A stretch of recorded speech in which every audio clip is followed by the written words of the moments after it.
Alright friends, I hope you have a wonderful day, and this time I'm gonna be reacting to Geography Now Finland. So yeah, let's check it out. Ah, Finland. When I heard his I thought that he will tell something in their language. So yeah.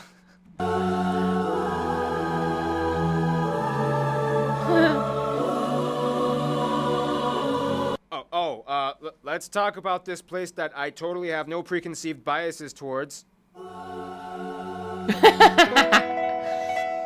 It's time to learn geography. Hey everybody, I'm your host Barbie. Welcome to the dark sheep of Northern Europe. All the other Nordic countries are like Dark sheep?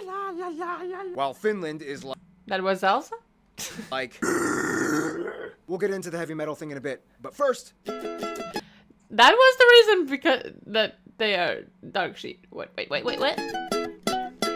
now just remember, Finland is Nordic, but don't call it Scandinavian. There's a huge difference. That title only belongs to Sweden, Denmark, and Norway. First of all, Finland is located in Northern Europe, lying on the Gulf of Finland and the Gulf of Bothnia, east of all that Scandinavian stuff. To the west, they border Sweden on the Torne River, or the Tornionjoki, until it reaches the tri-point border with Norway at the three-country Cairnstone. And to the east, they border big ol' Russia with another tri-point border with Norway that looks like this. The country is divided into 19 regions, or maakunta, with the autonomous region that we'll talk about a little bit later, and the capital of Helsinki, located in the south on the Gulf of Finland, which is also the second most northern capital in the world after Reykjavik, Iceland. The country also owns about 180,000 islands, the highest concentration of which found in the Baltic off the coast in the Åland archipelago. Keep in mind, parts of Finland also lie within the Arctic Circle. That's how far up north they are. And the three busiest airports are Helsinki, Oulu, and Rovaniemi. Now, my favorite part, territorial anomalies! First of all, with Russia, there are too many split islands and penne enclaves. The islands of Aikaniemi and Sursari, Tarasin-Sari Islands and lakes, the island in the Koitajoki River. Seriously, just play around with Google Earth and see how many you can find. Finally, we get to Sweden and things get interesting. Most of the borders with Sweden run along rivers that eventually flow into the Torne River, and then we get a strange golf course that is split between the two countries in the town of Tornio and Sweden. Not only that, but then you have the strange Market Island right next to Åland in the Gulf of Bothnia, which has an inverted S-shaped border. It had to do with the lighthouse that was built belonging to Finland, but then Sweden was like, hey, it's too close to our side of the island. So they drew a border that was like this to give each side equal shares of the land. See this archipelago cluster of islands right here? Yeah, it belongs to Finland, even though most of the people here speak Swedish. Åland is Finland's strange little administrative anomaly. Long story short, it used to belong to Sweden, but then the Russians took over it in addition to Finland. But then after the Russian Revolution, Finland became free, and then the UN decided Åland should belong to Finland with autonomy. But then the Soviets started attacking again, and then Finland was like, nope, and then fought back relentlessly, defending themselves and Åland, and Sweden just kind of sat there and didn't really do much for Åland as they decided to stay neutral. Finland defending Åland was kind of like the turning point. Now it's kind of like,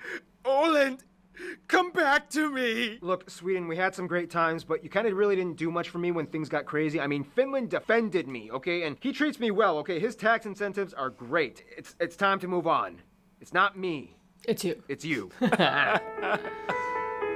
Åland.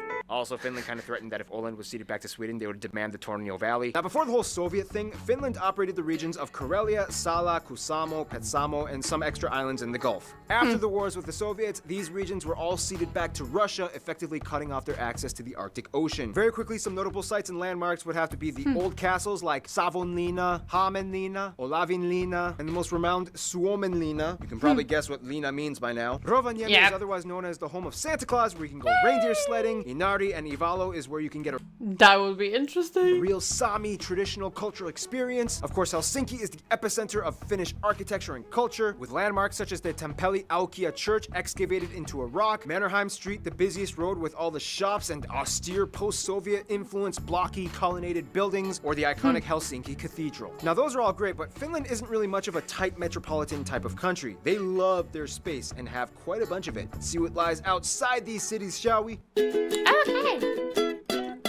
Now, if you want me to make this simple, some would argue that Finland is the best winter wonderland in the world. I mean, Canada's cool, but they have too many bears, and Iceland is too explodey, and Russia is too cold. Seriously though, the land is generally flat except in the north by the border with Norway, in which the highest mountain can be found, Mount Halti, although the peak is in Norway. However, in 2017, Norway plans to give Finland the peak for their 100th anniversary of independence from the Soviets. Finland is just wonderfully crisp.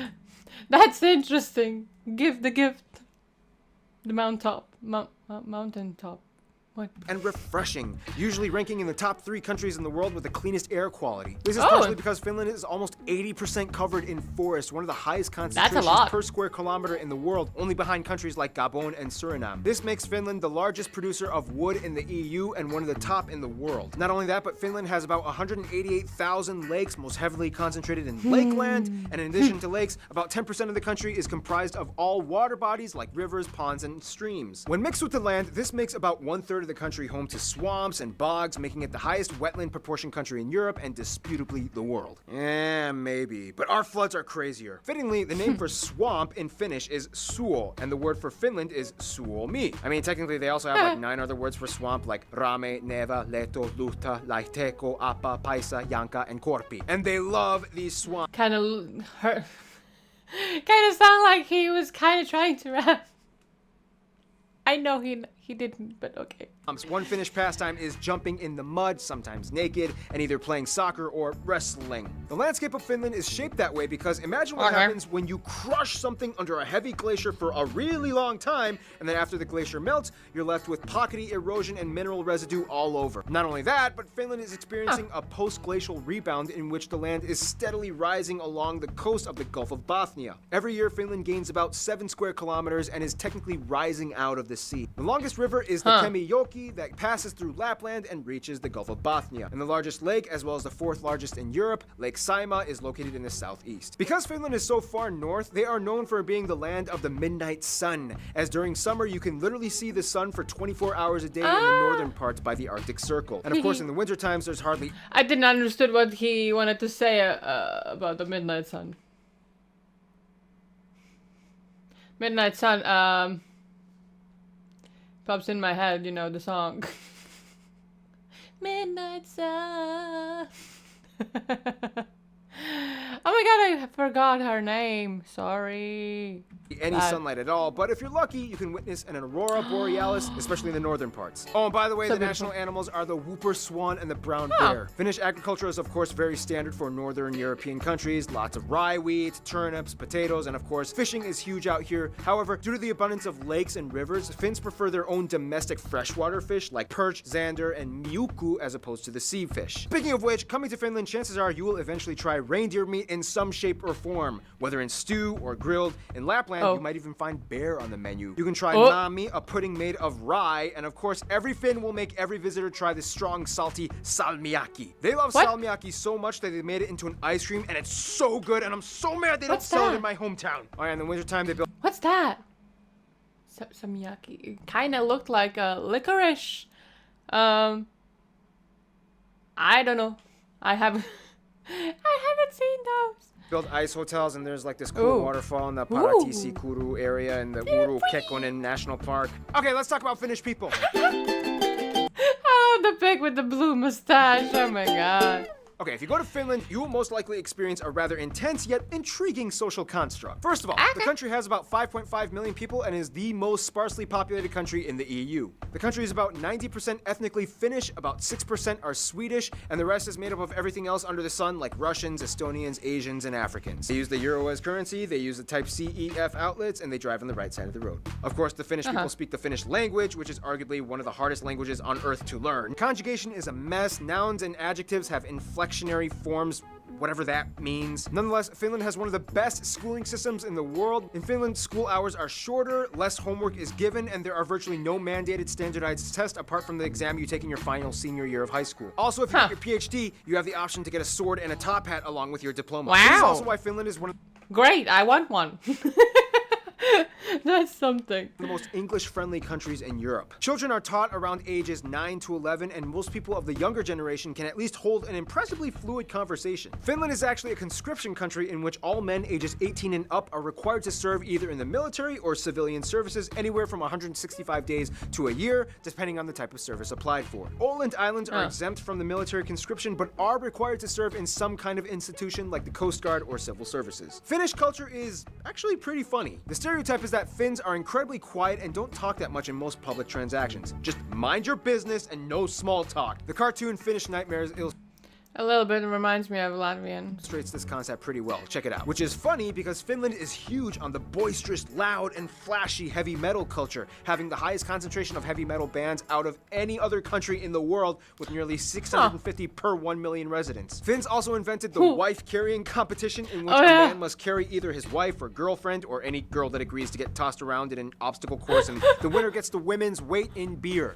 It's very strategic because if you want to win, you might want to carry a lighter wife, but if you want more beer, you better do your squats, bro. Now, if you must know... Oh my god! I can't imagine. Oh my god. One thing about Finnish culture you have to know about sauna. The Finns invented the sauna. Most homes, hotels, and apartments have a sauna built into them. They actually had a sauna competition at one point, but then a Russian guy died and they had to kind of cancel it. Overall, though, Finns are kind of brought up in a mindset known as sisu. It's kind of hard to explain the exact definition of it, but it kind of means something like guts or determination and never giving up, which really helped them along the fight with the Soviets. Sisu is to Finland what Jantaloen is to Denmark. There are so many other things I wish we could talk about, but we're running out of time. But we do have time for friend time! Historically, Finland was kind of always a little lonely. I mean, few, if any, trading routes ever went through this area. Even the Mongols were like, we're good. Nah, yeah, carry on. Nonetheless, over time, Finland did develop relations, and to this day is one of the most diplomatically outreached countries in the world. I mean, the Finnish passport is the #1 ranked and most sought after, as it has the highest number of visa-free countries applied to it. First of all, Finland generally gets along with other Nordic countries. However, they have the biggest frenemy relationship with Sweden. They'll trade and share a beer or two, but when hockey season comes, the bloodbath begins. When it comes to Russia, Finland kind of has to be their friend because Russia has the longest border with them and business is important. Nonetheless, Russia is kind of seen as like the next door neighbor that you once got into an argument with, but then you kind of fixed things up, but then you kind of really didn't get over it, and then you have to see them every other day in the morning as you go to work. Germans are always welcome in Finland, and Hungarians are like the long-lost distant cousins that they just discovered and are trying to build a relationship with. Their best friends, though, might be Estonia and Norway. Everybody loves Norway. It's like the Cameroon of Europe. Norway has never had any controversy with Finland, and with the recent mountain gift proposal, relations are only strengthened. Estonia is like the nagging little sister that tries to imitate her bigger brother. I mean, they both even have the same national anthems, but in the end, they are family, and Finland always loves her. In conclusion, Finland really is a winter wonderland with quiet people that transform into metal monsters after a pint of long drink, topping their days off, baking themselves in human ovens for fun. And with that, we finish the Finnish episode. Ah, you waited for that for over 10 minutes. Stay tuned. The country that must not be named, is coming up next. Okay. Yeah, I haven't been in Finland. Even it's kind of close. Sorry, I guess. Yeah, I have some ideas, of course. So yeah, this is so damn interesting. Of course, okay, he said it like eat more fish, blah blah blah. But I kind of wanted to see the actual dishes, you know. I don't know. And that candy still boggles my brain. It's a licorice, or it's not, or it's something else. I don't know. So, yeah. Thank you for watching this video, and if you did enjoy, please leave a like and subscribe and maybe hype. And if you have other suggestions, please leave them in my Discord server, and hopefully I'm gonna see you next time. Take care. Bye.